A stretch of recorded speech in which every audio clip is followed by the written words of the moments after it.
Hello, dear friends. Happy Thursday to all of you. My friends, it has been confirmed. President Biden has finally signed into law a $1.7 trillion bill to fund our government. The bill includes several important provisions. And starting next year, many low-income households will finally see more financial relief. Dear friends, please make sure that you watch until the end of this video for all of the latest news. Also know that I'll be giving away another Walmart gift card at the end of this video. If you would like to enter the giveaway, all you have to do is click and like several of my videos and then comment below the keyword of each video that you watch. The more videos that you comment on, the greater your chances of winning these giveaways. Okay, friends, so I have some big news. President Biden just signed a $1.7 trillion federal spending bill and officially avoids a government shutdown, ending what he calls a year of historic progress. President Biden wrote in a recent Twitter post, "It will invest in medical research, safety, veteran health care, and disaster recovery. I'm looking forward to more in 2023. The White House said that Biden signed the bill while vacationing in the U.S. Virgin Islands.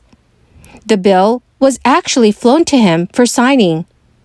A White House official told reporters that the spending bill represents a final opportunity for Biden and Democrats to put their imprint on government spending before Republicans assume the majority in the House next week. It caps a remarkably productive 2 years for President Biden, including a crisis relief package and infrastructure bill. So according to a bill summary from a Democratic senator, the legislation includes $772.5 billion for non-defense discretionary programs and then $858 billion in defense funding.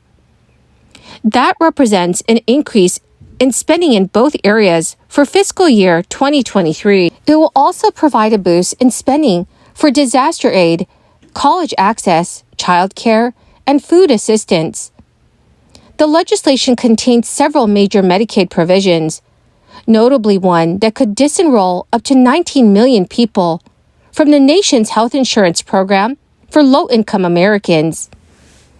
The bill, which runs more than 4,000 pages, left out several measures that some lawmakers had fought to include. An expansion of the child tax credit, as well as multiple other corporate and individual tax breaks, did not make it into the final bill. The spending bill, which will keep the government operating through September, is a product of lengthy negotiations between top congressional Democrats and Republicans. Congress originally passed a continuing resolution on September 30th, 2022, to temporarily fund the government in fiscal year 2023, which began on October 1st. Higher rates made borrowing money to buy a vehicle or a house much more expensive. But there's also something economists call a long and variable lag. That is a period of time between implementation of a monetary policy, like raising interest rates, and the results. When Federal Reserve Chair Jerome Powell announced the most recent interest rate hike in December, which was 50 basis points, marking a somewhat slowdown from the 4 prior increases of 75 basis points, Powell noted that Americans will experience some pain as a result of his tactics to lower inflation. The Federal Reserve has kept its lips pretty tight on any predictions about whether that pain will come in the form of a recession and how bad it will be if it does. One thing that seems fairly certain is that Americans can anticipate more layoffs in 2023. In December, the Fed predicted that unemployment will climb to 4.6% by the end of next year. That is an increase from November's level of 3.7%. Predictions could certainly change over the course of the year, but if unemployment moves up by nearly a full percentage point per the Fed's prediction, around 1.5 million Americans may lose their jobs.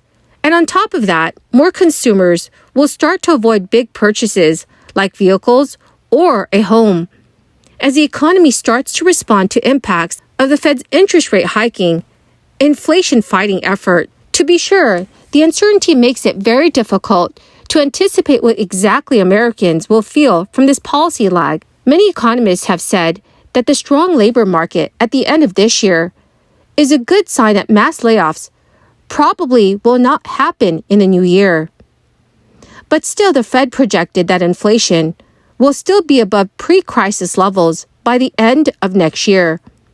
And Jerome Powell said it'll take substantially more evidence to give confidence that inflation is on a sustained downward path. What are your thoughts? Do you think that our economy is headed into a recession? Please let me know your thoughts in the comments section below. Well, my awesome and amazing dearest friends, that is the end of my daily stimulus update video for this December 29th. Thank you so much, friends, for joining me here and watching the new videos that I've posted. Friends, to say thank you for being part of this community, I will be giving away a Walmart gift card the entire month of December.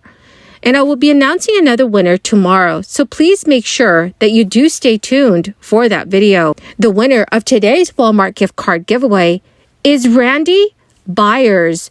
Congratulations, my dear friend.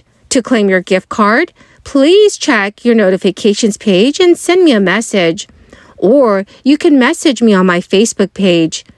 Thank you, my friends, and have a wonderful and blessed Thursday. Minnesota and Ohio, across the country, we saw in the space of about 3 months a 40% reduction in the child poverty rate. I heard from parents all around the state, helping them afford childcare, groceries, rent, new school clothes, summer camps. For many kids, first time ever to get to go to a summer camp.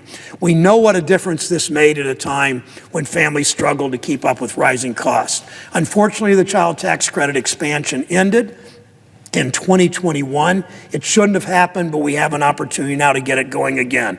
The bipartisan work of this Congress doesn't have to be done yet. And here's what we need to do. In 2017 tax law, Republicans passed, gave profitable corporations a 14% reduction in the corporate tax rate. A huge gift. I opposed it. Many of us did. It's a huge gift to the mega wealthy and to corporations. Part of that law changed the rules for business deduction. It said, I quote, it said, you get a 14% cut to the corporate rate, but now you have to amortize R&D, research and development expensing. There's going to be more of a limit on the interest you can deduct. You won't be able to deduct all of your investments in the year you make them, just 4/5. Now, businesses are asking us to undo these new rules. In exchange, are they offering to give back a point in the corporate rate? Nope, they got a huge windfall